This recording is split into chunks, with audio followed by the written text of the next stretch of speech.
La Santa Inquisición, una de las instituciones más poderosas y temidas de la historia. Todos conocemos los métodos que usaba la Inquisición como castigo por ofender a Dios. Pero, ¿realmente sabes cómo era el juicio hacia un acusado? ¿Cómo funcionaba la Santa Inquisición? La Santa Inquisición, aunque se crea, no fue un invento español. La primera Inquisición, la episcopal, fue creada por medio de la bula papal Ad Abolendam, promulgada a finales del siglo XII por el Papa Lucio III. Era un instrumento para combatir la herejía en el sur de Francia. 50 años después, en 1231, el Papa Gregorio IX creó mediante la bula Excommunicamus la Inquisición Pontificia, la cual se estableció en varios reinos cristianos europeos durante toda la Edad Media. No está del todo claro los motivos por los que los reyes católicos decidieron introducir en España la máquina inquisitorial, pero los investigadores han planteado tres posibles razones. La primera es el establecimiento de la unidad religiosa, puesto que el objetivo de los reyes católicos era la creación de una maquinaria estatal eficiente. Una de sus prioridades era lograr la unidad religiosa.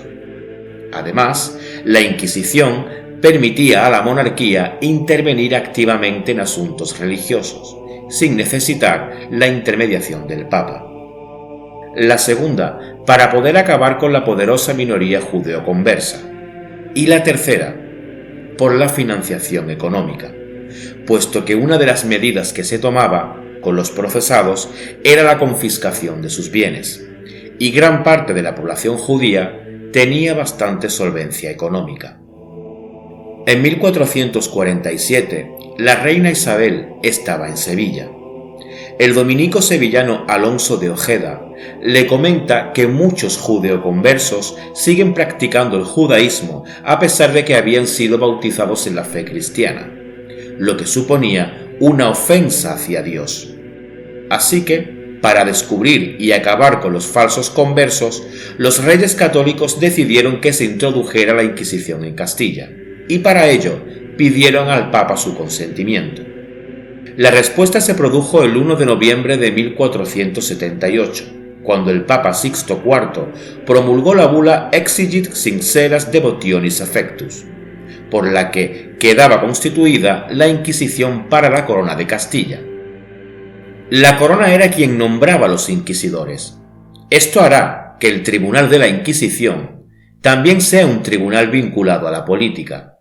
Será la primera institución que tenga jurisdicción en las dos coronas, tanto en Castilla como en Aragón, y además es el primer paso para la unificación de los dos reinos y el nacimiento de la actual España. La Inquisición era una institución organizada y jerarquizada. A su cabeza estaba el Inquisidor General, el cual era nombrado por el rey. También estaba el Consejo de la Suprema General Inquisición, que en algunas ocasiones tuvo incluso más poder que el propio Consejo Real, y además también dependía del monarca. Estaban los tribunales provinciales, a cuyo cargo había un inquisidor provincial, quien tenía que dar cuenta al Inquisidor General y al Consejo de la Suprema. Los tribunales estaban compuestos por profesionales. Se convirtieron en tribunales fijos, aunque en sus orígenes eran itinerantes, ya que iban a los lugares donde se encontraban los acusados para darles un escarmiento y evitar así la continuación del pecado. La parte acusatoria eran los fiscales, y el calificador era quien se encargaba de decidir si la causa era judicial o no. Además, siempre había un notario que daba fe de todo el proceso. También había médicos para atender a los torturados en las cárceles inquisitoriales. Los capellanes eran los encargados de asistir a los arrepentidos o de auxiliarlos espiritualmente. Además, los carceleros y los alguaciles eran los encargados de buscar a los que tenían que apresar, Y por último, estaba el familiar del Santo Oficio, que eran los delatores nombrados por el propio tribunal. Estos podían llevar armas. Además, este cargo facilitaba el ascenso social y por eso interesaba que fuese un cargo público, para que fuera apetecible. La Inquisición pasó por momentos económicos inestables. La financiación dependía del número de procesos y embargos de los bienes encausados, de los cuales también se pagaban la estancia de los acusados. Esto hizo que cuando había problemas económicos se aumentaban los procesos. Entre las competencias de la Inquisición podrían estar, por ejemplo, las relaciones sexuales contrarias al sacramento del matrimonio, como podrían ser la bigamia o el adulterio, pero también otros como la sodomía, la brujería, etc.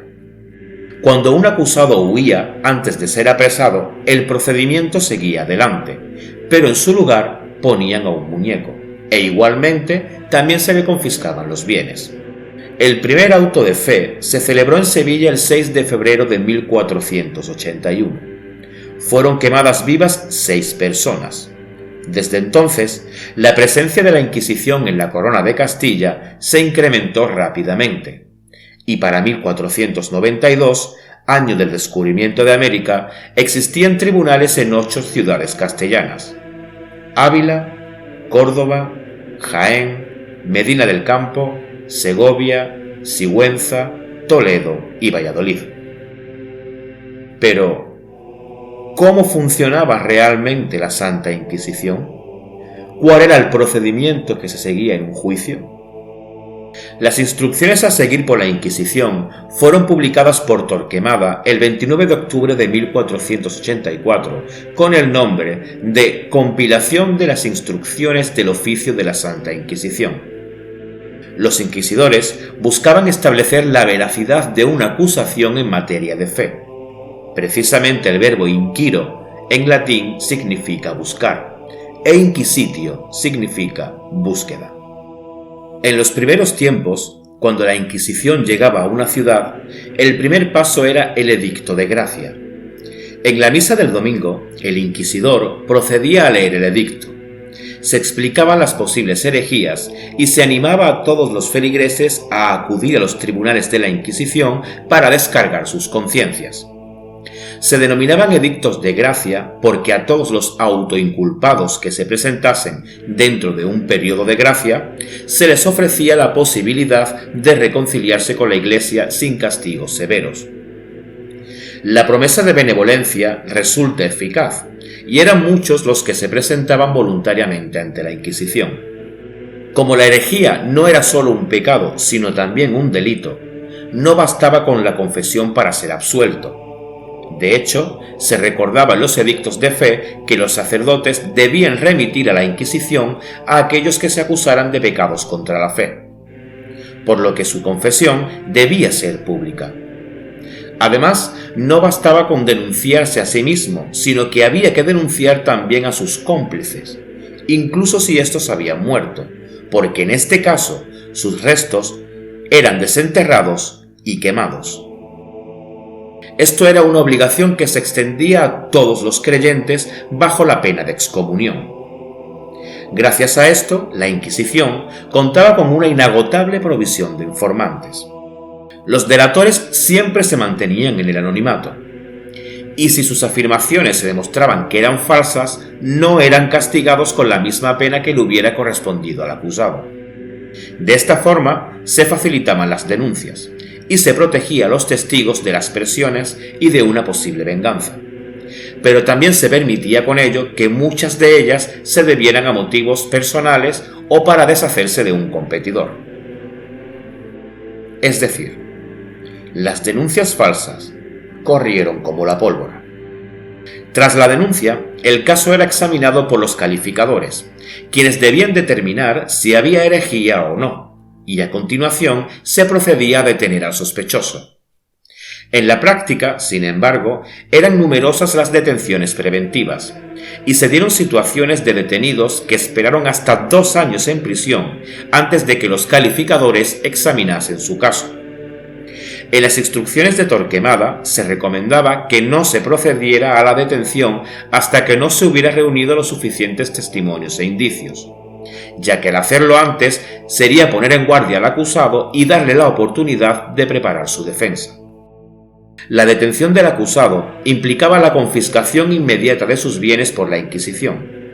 Estos se utilizaban para pagar los gastos de su propio mantenimiento y las costas procesales, y a menudo los familiares de los acusados quedaban en la más absoluta miseria. En el caso de que el detenido fuera pobre, los gastos corrían a cargo del tribunal. Por otro lado, los reos permanecían absolutamente incomunicados. No podían recibir visitas y no podían mantener contacto con los otros detenidos. Y tampoco tenían derecho a asistir a misa ni a recibir los sacramentos, ya que se presuponía que eran herejes. Las personas detenidas eran llevadas en secreto a las cárceles de la Inquisición, donde esperarían el juicio. Como el paradero del detenido no se daba a conocer, se hablaba de las cárceles secretas de la Inquisición. Así, durante el tiempo que duraba la detención, que podían ser semanas o incluso meses, el detenido permanecía completamente aislado del mundo exterior. La instrucción no se basaba en el principio de la presunción de inocencia, sino en la presunción de culpabilidad, por lo que era el acusado el que tenía que demostrar su inocencia, y no el tribunal el que tenía que probar que era culpable. Toda instrucción era llevada en el secreto más absoluto, como para el propio acusado, que no era informado de cuáles eran las acusaciones que pesaban sobre él. La instrucción del proceso inquisitorial se componía de una serie de audiencias, en las cuales declaraban tanto los denunciantes como el acusado, pero separadamente, ya que se evitaba expresamente cualquier careo entre ellos, porque entonces el acusado conocería a los testigos de cargo. Así, en vez de acusar al preso, los jueces, cuando lo interrogaban, le invitaban a que dijera por qué había sido detenido y a que lo confesara todo, lo que se repetía en los siguientes interrogatorios. Con esta forzada falta de conocimiento sobre la acusación se lograba el efecto de deprimir y quebrantar la moral del preso.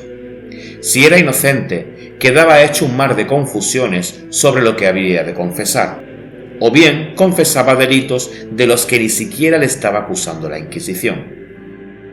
Pasado 3 interrogatorios de este tipo sin que confesara, se le mostraban los cargos que había contra él, que generalmente eran muy imprecisos, ya que se suprimían los nombres de los testigos y cualquier indicio que pudiera ayudar a identificarlos, lo que provocaba la indefensión del detenido, y se le nombraba un abogado de los que trabajaban para la Inquisición. La misión fundamental del abogado no era defender al acusado, sino incitarle a que confesara. Además, no podía hablar a solas con el detenido, y siempre tenía que estar presente un inquisidor en la entrevista. Para interrogar a los presos, la Inquisición hizo uso de la tortura. Según las instrucciones del inquisidor general Fernando de Valdés, los inquisidores tienen que asistir a la sesión de tortura, obligación de la que les hubiese eximido las instrucciones de Torquemada. Junto a ellos estarán presentes únicamente el escribano forense y el verdugo. La decisión de torturar la debía tomar el tribunal al completo, y después de que un médico haya diagnosticado de que el acusado soportará la prueba. Los procedimientos de tortura más empleados por la Inquisición fueron 3: la garrucha, la toca y el potro. El tormento de la garrucha consistía en colgar al reo del techo con una polea por medio de una cuerda atada a las muñecas y con pesas atadas a los tobillos. Poco a poco lo iban alzando lentamente y de pronto lo soltaban de repente, con lo cual los brazos y las piernas sufrían violentos tirones y en ocasiones se dislocaban. La toca, también llamada tortura del agua, consistía en atar al prisionero a una escalera inclinada con la cabeza más baja que los pies e introducir una toca o un paño en la boca de la víctima. Así, lo obligaba a ingerir agua desde un jarro para que tuviera la impresión de que se estaba ahogando. En el potro, el prisionero tenía las muñecas y los tobillos atados con cuerdas, que se iban retorciendo progresivamente por medio de una palanca. El escribano que estaba presente en la sesión de tortura recogía todos los detalles y anotaba cada palabra y cada gesto, dándonos con ello una impresionante y macabra prueba de los sufrimientos de las víctimas de la Inquisición. Una vez concluida la instrucción, los inquisidores se reunían con un representante del obispo y con los llamados consultores, expertos en teología o en derecho, en lo que se llamaba consulta de fe. En la votación del caso se requería la unanimidad de los inquisidores y del representante episcopal, cuyo voto prevalecía incluso contra la mayoría de los consultores. En caso de no alcanzarla, se remitía el caso al Consejo de la Suprema para que éste decidiera. La ejecución era pública. Si el condenado se arrepentía, se le estrangulaba mediante el garrote vil antes de entregar su cuerpo a las llamas. Si no, era quemado vivo. La Inquisición fue abolida el 15 de julio de 1834. Por un real decreto firmado por la regente María Cristina de Borbón durante la minoría de edad de Isabel II, y a propuesta del presidente del Consejo de Ministros, Francisco Martínez de la Rosa. Si te gustó el vídeo, dame un like, suscríbete al canal y dale a la campanita.